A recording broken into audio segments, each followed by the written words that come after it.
Hi, I'm Christa Jacobson, headmistress of the Budo, where we teach authentic ninjutsu and classical samurai bujutsu.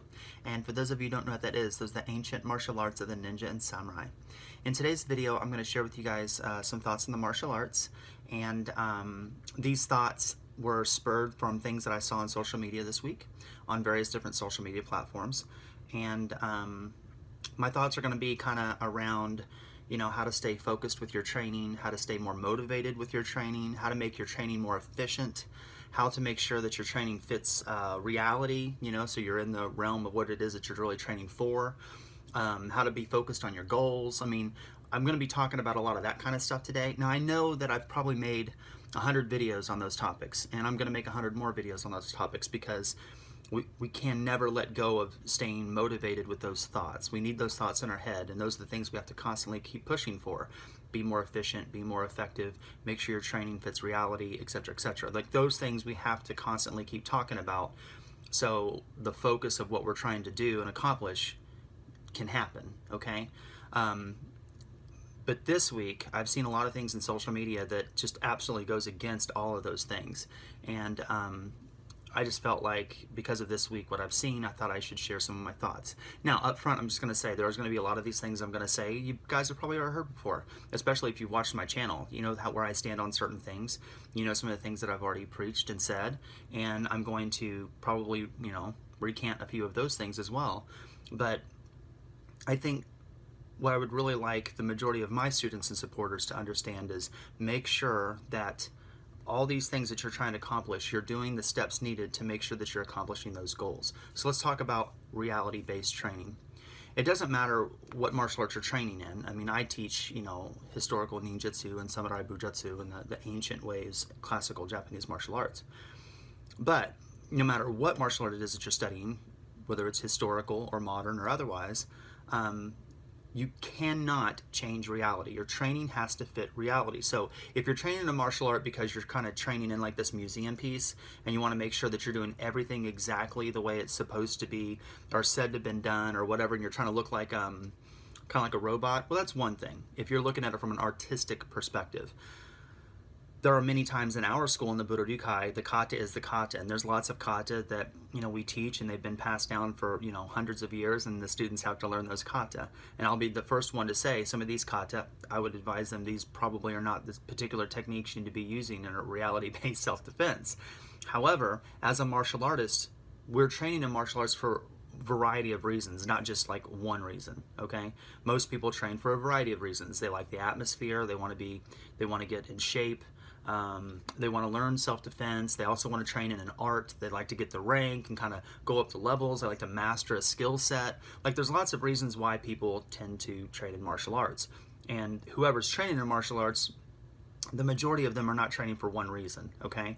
So going back to that, when you are training, regardless of the art that you're training in, you have to make sure, if you're training in a form of quote-unquote self-defense, right, reality-based and I think we say reality-based self-defense, I think it's really shitty that we say that, because all self-defense should be reality-based.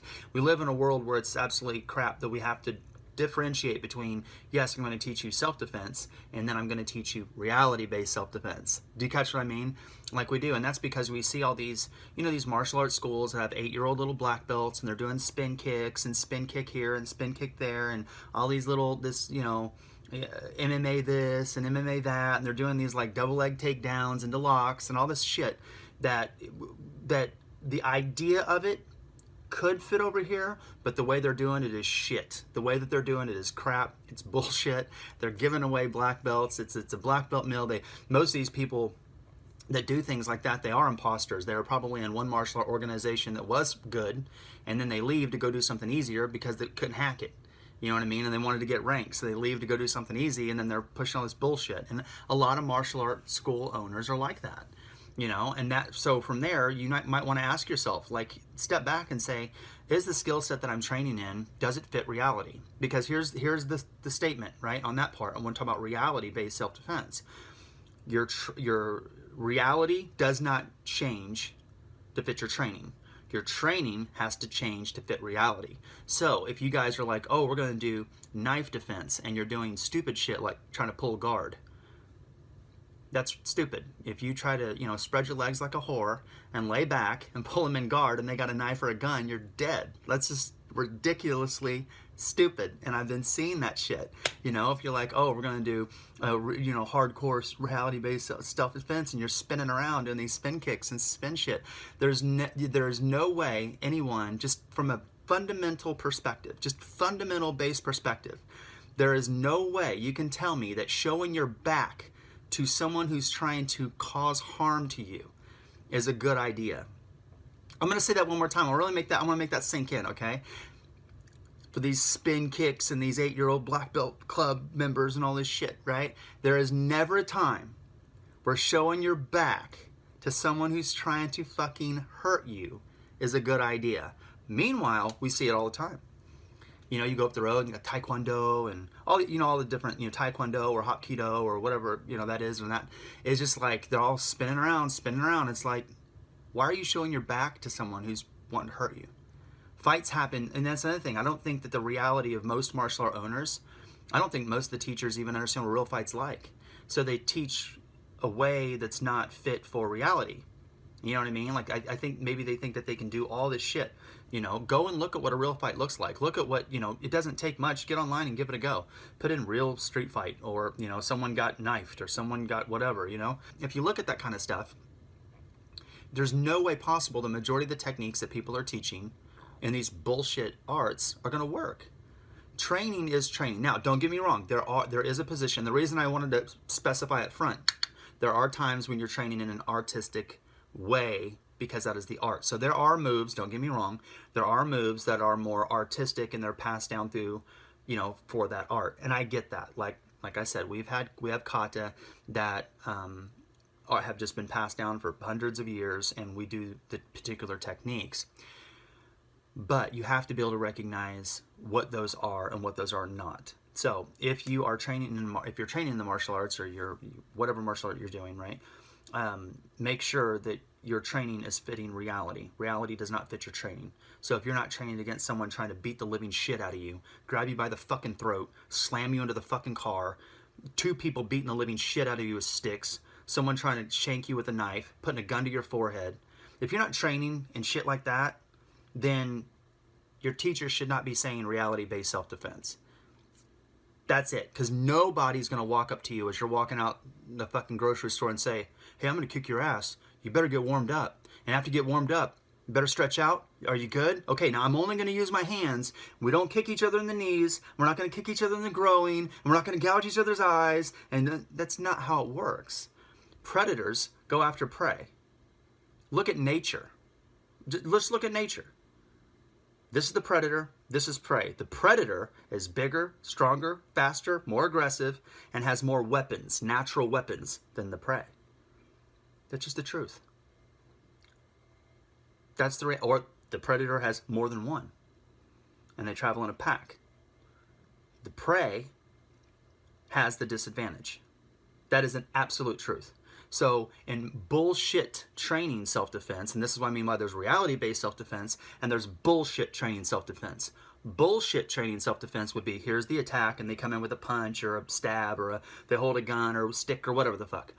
They come in with one attack, that's it. They do one movement, and after that one movement, the person getting attacked does like a block, a punch, a counter punch, an uppercut, a throw, a takedown, and a lock.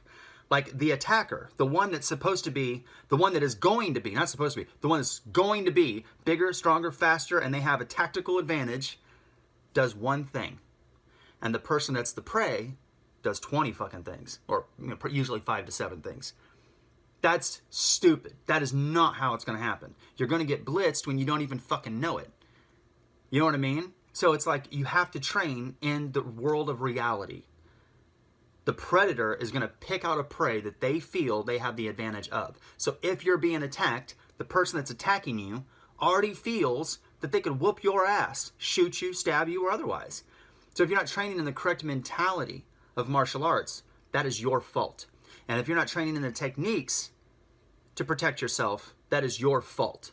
And the reason for that is, even though you may not know how to do the techniques, most of you guys watching my YouTube channel, you guys understand what that encompasses. So if you're going to be giving your money to a martial art instructor or a martial arts school that's giving you shit, that's your fault. That's the reality of it. If you're going to be supporting bullshit, that's your own fault. Your training has to fit reality. Reality is not going to fit your training. Reality is what it is. It is a fucking violent, intense, mean, cruel world. I mean, look how many shootings happen. Statistically, look at how many shootings happen throughout in an average 24-hour day in the United States. Look at how many shootings happen within one day. Look at how many stabbings, happen in a day, or lethal threats. How much assault, physical assault happens within one day. Look how much theft happens in one day. Just one fucking day. Look at the statistics. You know what I mean? And a lot of times these things happen because, here's one for you. We're coming up on the holidays. So this one lady got drug out of her house and got the shit kicked out of her. Just 3 blocks up from my house. Got the shit kicked out of her, and a fucking rock that was on the side of her, like, they put rocks around the flower bed. Rock thrown on her ass. Just got the living shit kicked out of her, and she was in her own front door. Sometimes it isn't just people attacking you. Sometimes they fight and try to harm you out of, like, the shock and awe moment. So a big thing going on right now is people are getting their shit stolen on their front deck. So, Amazon delivers books and gifts and all this shit, and people are going around and they're seeing boxes on the front door, the front step, and they'll go steal those boxes. This lady saw someone on the little, what they call it, the ring or something like that, and someone came up to the front door. She's in her home. She decides to open the front door and be like, what the fuck are you doing?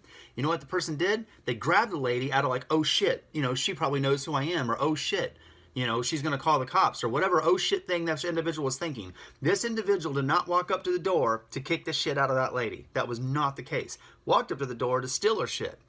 But she got up there and she's like, what the fuck are you doing? Dude grabbed her, drug her down the fucking steps, beat the shit out of her, grabbed one of the rocks that was by a fucking flower pot, and then jammed it on her head, and then ran up the fucking road. I'm sure she did not positively ID the guy good enough to even make any formal complaint at all. So it's like, sometimes we put ourselves in positions to where those things can happen. And as someone who teaches martial arts, I feel that someone teaches classical martial arts. I'm going to be very specific here because it's going to be the end of the video. I told you I'm going to talk about all this different shit, but, it's 13 minutes in and I've only really talked about one aspect of what I said I was going to talk about.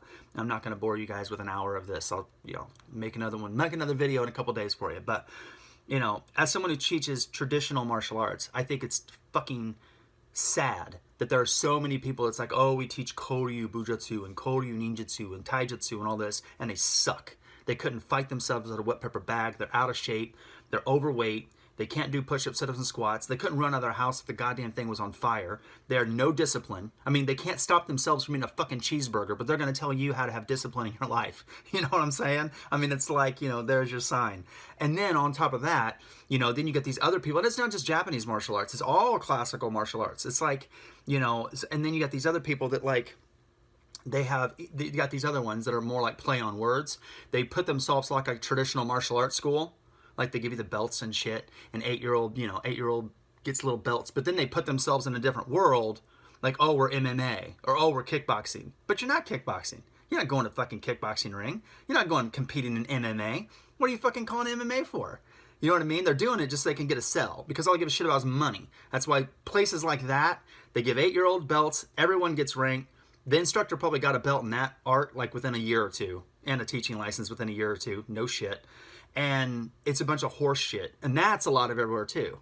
You know what I mean? And it's like, as someone who teaches traditional martial arts, and I'm trying to make sure that I am one of the, and I'm not saying I'm the only one, because I know I'm not the only one. I know lots of teachers out there who are in various different organizations that do care about history and tradition. They care about the validity of the kata and making sure that the kata gets passed down from each generation, from teacher to student.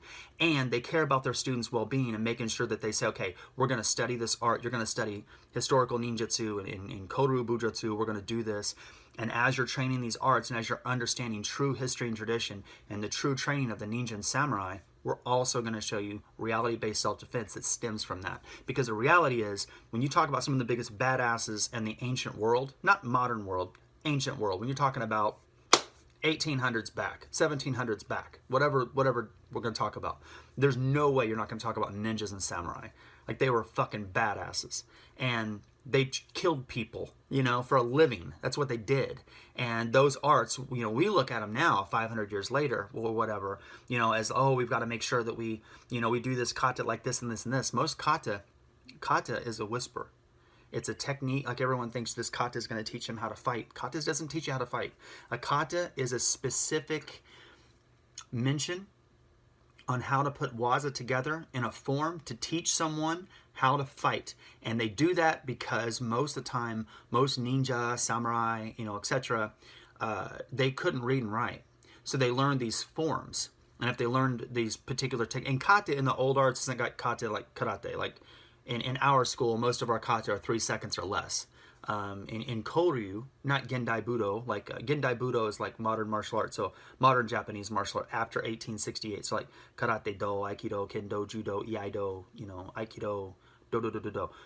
Most kata in the do arts are more of a drawn out dance, right? Meditative movement type of thing. And this doesn't mean knocking any martial art at all. But kata, koryu, typically a kata is a 3 seconds or less. It's they're doing attack and they do this, you do this. Or there's some lesson that you're learning. And the reason that's so important, right? I just wanted to make sure I specified that, because some people watching this may be doing karate and they're like, kata isn't 3 seconds or less. Not in the newer arts. They're more, I'm going to call it meditative movement, if you will. But kata in the old arts, the koryu, they should be 3 seconds or less, 5 seconds or less. I mean, it's quick, bang bang. You kill that one, get to the next one. Get to that and get to the next one. I mean, that's the way they're set up, is the most efficient way of ending somebody and moving on to the next one. That's what they train for. So the reason they're important, the reason we have to keep those, is because inside that form, if you will, kata, is a lesson. And when most people couldn't read and write, what's written down, you know what I mean? The form is teaching a lesson, like, this to this, you can do this kata to this kata to this, and the meaning is this. So when you have people passing down these techniques, it's much easier to transmit information from one generation to the next by just a simple physical movement than it is teaching people, okay, the alphabet, how to read, grammar, how to write, That's more, that's a little bit more difficult overall than teaching them the technique and then preparing them for something. And that's what makes the kata so special. They've lived all these years being passed down by word of mouth, right? And, next generation. So we never want to lose the kata. But as the instructors, we need to be more realistic. So say, this is the kata, and this is the way the kata is. But the kata is a lesson. The kata is not a technique for fighting. It's a fight lesson. And from that lesson, you derive this. And whatever this is, those are the things that you use in your reality-based self-defense, or you keep hearing me say that word, reality-based self-defense, but and what we call it is Goshin Jutsu, right? So your Goshin Jutsu. And you take that, and that's when you apply to that. So if you guys are studying, you guys are practicing Iai Jutsu, good. We have 7 different traditions in our school. One of them is Ishinryu Iai Jutsu, and students practice Iai Jutsu with the katana. I also make sure all my students carry a knife, and I want to make sure that they can draw their knife from wherever they're carrying it at, can still carry otherwise. They can draw their blade and get themselves in a position to tactically do what they need to do to protect themselves and ones they love. If we're going to be doing empty-handed stuff, regardless of whether it's taijutsu or Ninpo taijutsu or jujutsu or kempo or whatever techniques we're using from the different 7 traditions, that's fine too. But those kamae and things like that was added a little bit after the age of the samurai, because you keep in mind, the reason you see kamae and all this kind of stuff towards the end is you're teaching people that weren't samurai how to be samurai. That's where you get that word of Bushido, way of the warrior, right? No one ever talked about that during the age of the samurai. The samurai knew what the way was. But then when there's like 1868, you get to the 1890s and you're turning into the 1900s, it's like, they're a little bit more mesmerized by the samurai now. So now they have to learn how to be samurai when they're not samurai. So in that time period, you get, in that little loose area, you get the term Bushido comes up, and you see lots of other things happen within people's training. A different focus, not saying that wasn't present, but a different focus on kamae and various aspects of taijutsu's training. But even then, even if you're going to study koryu, taijutsu, Ninpo taijutsu, jujutsu, kempo, whatever, right? When you're doing that, that's great. Study the kata, learn what those ancient masters were teaching us, and it's been passed down, and that's very sacred, and you should love that. But what is it teaching you, and how can you take that and to apply it into a reality-based situation to where what you're doing will fit where you are? That's what's important. You know, whether it's you guys practicing your firearms training, whether it's your edged weapons training, whether it's your stick fighting training. Don't just do the old, you know, your koryu Bujutsu where you grab your bow and pop, pop, da, da, da, and that's it. No, grab a short stick and start moving with it and figure out, okay, well, what are the principles and strategies of this kata so I can then utilize that if I need it in this environment. And that's the growth of the martial arts. That's the growth. So it's like the kata itself is the seed. And from the seed, it grows, and then the branches and the leaves, and then you get the fruit. You get something that you can use from that. And that's that training that happens over and over again. Yeah. You know, so anyway, I thought I would share that with you guys. Shit, 20 minutes, my bad. If you guys are interested in authentic ninjutsu and classical samurai bujutsu, please check out my website at www.budo-ninjutsu.com. There you can see a list of our schools, the philosophy of training. If you don't live next to one of our schools, you can always join the Budo Kai online ninjutsu dojo, and you could study ninjutsu with us that way. So thank you guys very much for your love and support. I deeply appreciate it. Until next time, take care, be safe, and good luck in your journey of Budo. Blessed be.